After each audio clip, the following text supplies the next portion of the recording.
ǹjẹ́ ẹ ti gbọ́ tẹ́ ò bá tí ì gbọ́ ẹ súnmọ́ bí ẹ̀yin èèyàn wọ́n láwọn ìjọba ìpínlẹ̀ Ọ̀yọ́ pé wọ́n sọ ransom fáwọn afẹ̀míṣòfò tó já àwọn ọmọ gbé lóríire local government area ní Awon Esiele nípínlẹ̀ Ọ̀yọ́.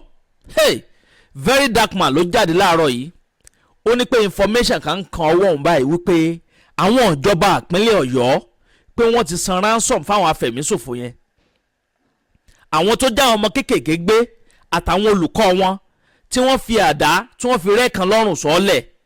wọ́n ní lẹ́yìn ìgbà tí wọ́n gba ransom tán pé wọ́n sì kọ̀ jálẹ̀ wọ́n ti yọ̀ǹda àwọn ọmọ tí wọ́n jí gbé.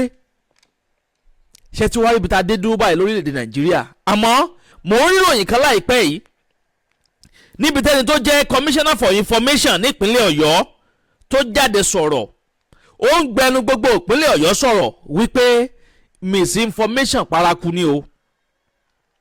ó ní kò sí nǹkan tó do ara bí ti ń wò mọ́ wípé ìjọba ìpínlẹ̀ Ọ̀yọ́ wọn san ransom fẹ́ni kankan ara bí ti ń wò mọ́ pé wọn san ransom fáwọn afẹ̀míṣòfò pé misinformation ni o. ẹ̀yin èèyàn ẹ gbọ́ ta ni wọ́n ń parọ́ báyìí nínú very dark man àtàwọn ìjọba ìpínlẹ̀ Ọ̀yọ́.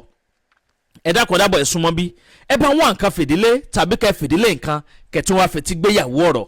gbogbo apálápátá làwọn fẹ́ dark man wípé olóòótọ́ èèyàn ni òwí bẹ́ẹ̀ ṣe bẹ́ẹ̀ ni gbogbo ọ̀rọ̀ tí fẹ́ dark man bá sọ pátápátá bẹ́ẹ̀ náà la ṣe máa ń ba tí ò bá dẹ̀ ní fact dání kò kàn kí ń dédé jáde kó tan ring light kó máa sọ jáde fún gbogbo àwọn ọmọ orílẹ̀-èdè Nàìjíríà.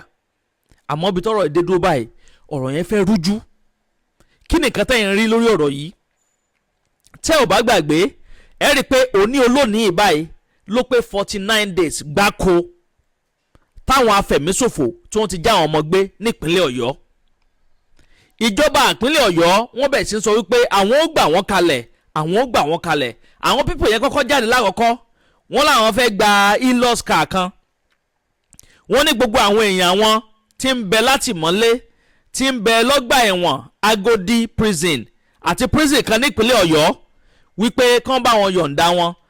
kò tún wá tán síbẹ̀ o, wọ́n làwọn fẹ́ gba 1 billion naira pé bẹ́ẹ̀ sì ni kán bá wọn ṣe implementation of Sharia law sínú òfin ìpínlẹ̀ Ọ̀yọ́. wọ́n ní lẹ́yìn gbogbo oyún pé gbogbo àwọn ọmọ táwọn jí gbé o àwọn ò dá gbogbo wọn padà àtàwọn ọmọ kéèké yẹn àtàwọn olùkọ́ wọn pa àwọn ò dá gbogbo wọn padà. lẹ́yìn ìgbà yẹn la bẹ̀rẹ̀ sí ń gbọ́ pé wọ́n láwọn ò sọ bẹ́ẹ̀ mọ́ o pé misinformation ni o, igbá kan ni o, àwo kan ni o, ìkòkò bàbá àsásùn. lẹ́yìn ìgbà yẹn náà padà sọ wípé 1 billion yẹn nìkan làwọn fẹ́ gbà táwọn ò gba gbogbo àwọn nǹkan tó kù Sharia law bí nǹkan táwọn béèrè yẹn páwọn ò gba gbogbo àwọn yẹn mọ́.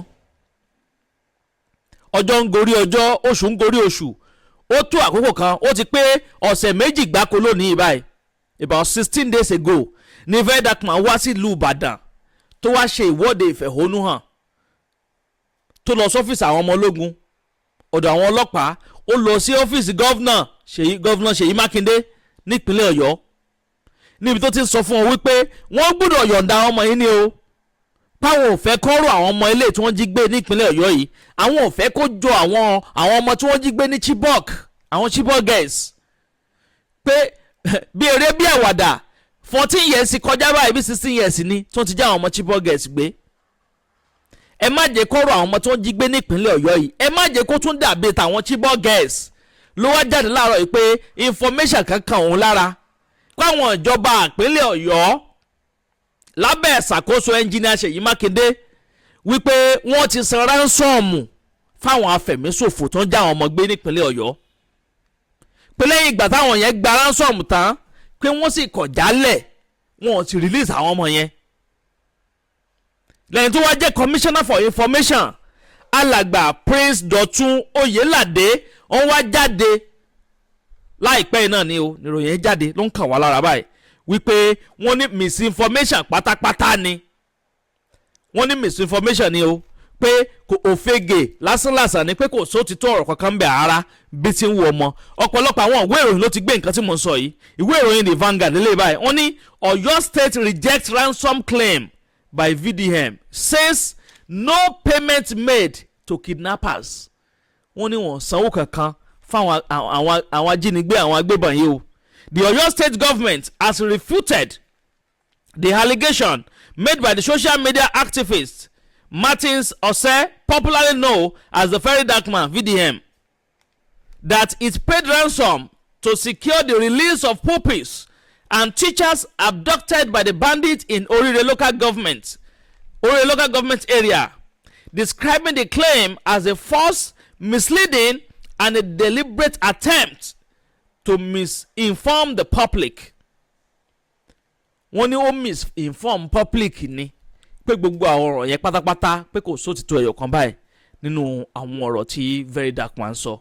Ẹ̀yin èèyàn ẹgbọ́n ta ní ń parọ́ báyìí nínú Very Dark Man àti Ìjọba Ìpínlẹ̀ Ọ̀yọ́. Ẹ jẹ́ darapọ̀ lábala àríwúsí, kàn bá mi comment, kàn bá mi like, kẹ́sì bá mi pín fọ́nrán káàkiri lógúnlógún lọ́gbọ̀nlọ́gbọ̀n. Àmọ́ gbogbo èròǹgbà gbogbo àwọn abiyamọ ayé, gbogbo àwọn ọmọ orílẹ̀-èdè Nàìjíríà pátápátá náà ni wípé kán bá wa yọ̀ǹda àwọn tí wọ́n jí gbé. Bí ransom náà ni wọ́n san, kí wọ́n ètè san, kán sì gba àwọn yẹn, kán gbà wọ́n là kò ní ìkẹ́kùn àwọn pẹyẹpẹyẹ.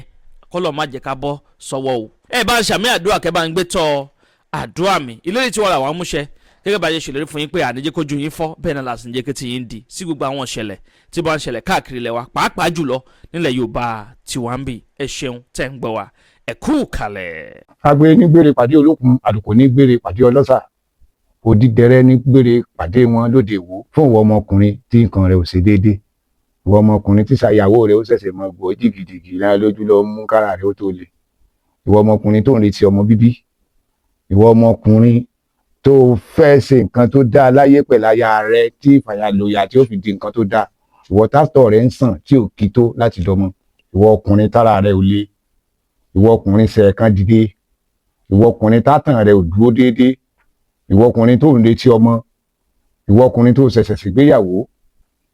Ọgbọ́ capable herbal energy capsule ló nílò fún gbogbo àìṣedéédé ara rẹ̀ kó o lè jẹ́rìí sọmọ bíbí àti nǹkan tó dáa láti ṣe.